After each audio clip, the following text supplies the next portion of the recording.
Good evening, YouTube. Good day to everyone there, wherever you are. Set this down here. I just got back home from the gym. Feeling real good. Them gains. You see them gains? Getting them gains right there. Look at them gains. They coming. Slowly but for surely. Them gains. Yeah, them gains. Oh, my arms are so sore. Oh. Alright, anyway. So this video, as the title says, the Macedonian and Bulgarian simultaneously. Now, you guys know that I just started Macedonian like a week ago. This is week 2, okay? I'm on week 2 of the FLR material. That's what I'm using. And I have this other supplementary book with audio that was sent to me by my friend from Brazil, my buddy George. He always comes through with the material. I talked about him before. He's amazing when it comes to finding resources. I mean, he can get anything.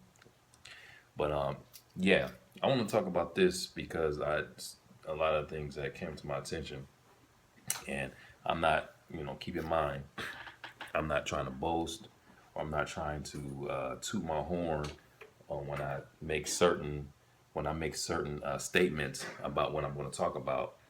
But pretty much Macedonian is too easy. I mean, it's not.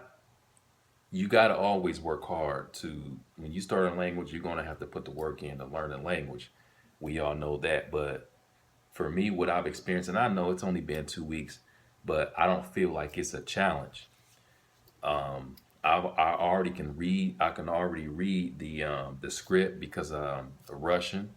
The grammar is really easy. The pronunciation is very easy. Like, I don't feel that it's a challenge. It's not challenging enough for me. Now, does that mean that I'm going to stop learning that language? No, it doesn't mean that.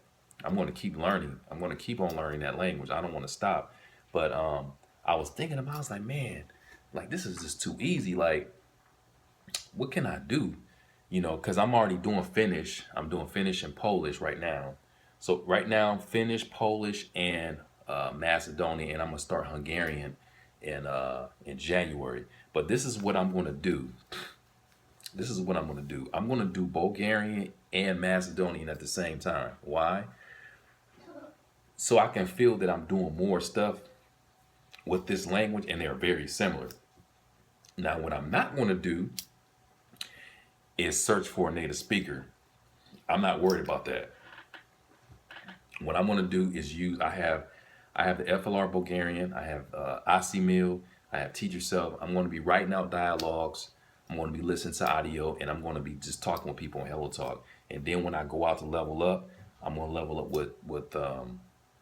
with not only Macedonians but Bulgarians as well. The languages are very similar. I mean, I could speak Macedonian with a native speaker of Bulgarian and be able to have a decent conversation with them because how similar the languages are. So yeah, I said, you know what? I'm gonna go ahead and just do them. I'm gonna do those 2 languages at the same time. I'm gonna do them at the same time, and I'm gonna practice native speakers on Hello Talk. And when I go out to level up, I'm gonna be practicing with them. So I wanted to share this information with you guys so you won't be confused. Like, what are you doing? Are you doing Macedonian or Bulgarian? Because you guys pretty much know my schedule with the languages. You already know that I'm doing Finnish and Polish, and you know that I'm doing Macedonian because I talked about that more than 2 weeks ago before I started the language. Now, and this was a decision that I made just today when I was going to the gym. I was like, man, what can I do? Just to make this up, to take this up a notch difficulty. And I said, you know what? I'm gonna do Bulgarian and Macedonian together because they're very similar. I'm gonna do both of the languages, and I'm gonna listen to them separately because the rhythm is not the same. Alex, the guy, the native speaker of the Macedonian, he told me, he said yeah, their languages are similar, but they sound like he said that Bulgarian sounds more like Russian, but Macedonian doesn't sound like Russian, you know. I haven't listened to a whole lot of Bulgarian, but from what I've been listening to, as far as the Macedonia, I've been listening to podcasts and all the other audio that I have. I can see what he means, because Macedonian doesn't sound like Russian. It does not sound like Russian. Like they have a lot of words, you know, similar to Russian, pretty much the same, but it doesn't sound like Russian. It doesn't really sound like that language. So I know what he meant when he said that.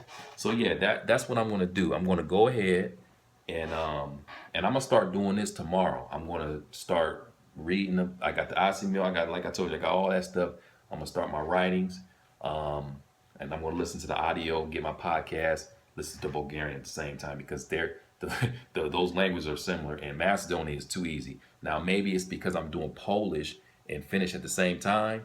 That's probably why. But I'm telling you, and again, I'm not trying to boast and I'm not trying to toot my horn, but that language is too easy to learn. It's way too easy, because I'm so used to Finnish. You know, many of you know about Finnish. That language is ridiculous, and dealing with them cases and all these changes and stuff, this is what I'm used to dealing with on a daily basis. I do Finnish pretty much every day, and that's what I've been doing for the last 6-7 months. I'm about 7 months in with Finnish, and that's what I've been dealing with. And it's difficult. I enjoy it though. It's not enough to make me give up. I'm learning rapidly. I'm learning, but it is what it is. It's a difficult language. So when I go from Finnish and then come over here and learn Macedonian, I'm like, man, there's no cases. Like, really? Like it seemed like unreal, and it's like, man, it's like, it feels like it's not fair, because Macedonia is getting this work. When I say it's getting this work, it's getting this work. And when it's time to make videos, it's going to be really crazy. I'm telling you that right now. It's going to be really crazy, because the language is too straightforward. I'm already familiar with a lot of the vocabulary, because, like I said, Russian, and you know, it's just a lot of the stuff. It just seemed the stuff is just really easy. So that's why I'm going to do Bulgarian and Macedonian at the same time. It is what it is. I mean, anybody will tell you that, like a Slavic person of the language, they'll tell you Bulgarian and Macedonian are the easiest Slavic languages. They are. But you still have to work and put that, you still have to, I'm not taking that away. You still have to work to learn, any language. It doesn't matter how easy it is, you still have to put that work in. But to me, it's just like, man, it's like, I'm so used to messing around with Finnish, and then this Polish is crazy as far as pronunciation. That's a tongue twister. And that language has cases as well. It's not as bad as Finnish, but that language has cases as well. So dealing with Finnish and Polish, that's probably why I'm feeling like this with Macedonian. I'm like, when I do Macedonian, I'm like, man, this is just too easy. Like, dang, I got to do something about that. But nonetheless, I am enjoying the language. It's very fun. My partner Alex, he's a great guy. I'm gonna make a video with him in the future. We're gonna make a video together speaking Macedonian once I get better in the language. But he's he was a real nice guy, and he, like I told you before, he's not even a regular follower. He doesn't know, he doesn't even know about my videos.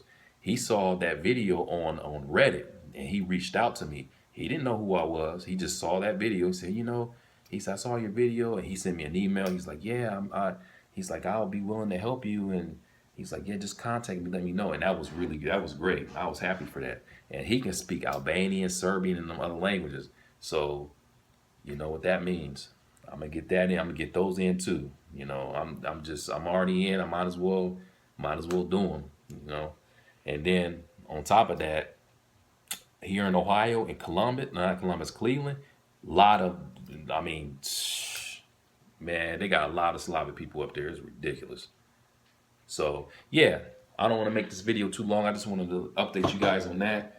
I'm good. Everything is good. The level ups, like I told you in the other video, I'm gonna need a little bit of time. I'm just gonna be releasing throwback level up videos with subtitles. Those are the only videos that you're gonna be seeing for a little bit until I get back to full Lao Shu status.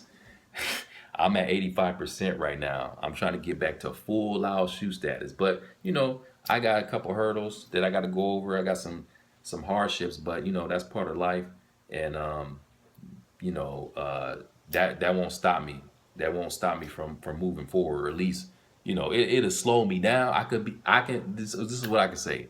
I can be slowed down, but I can't be stopped. You know, I don't care how difficult the situation is, but I can never be stopped. Only slow down. The only thing that's gonna stop me is death or serious illness to where I can't do anything. I'm literally immobile in the hospital and I can't do anything. That's it. But this other stuff, it's not gonna stop me from doing what I'm doing. It's just, you know, I'm slowed down a bit from certain things. But anyway, that's it for this video, and I just want to let you guys know that. And yeah, Bulgarian and Macedonian, I'm gonna do those together.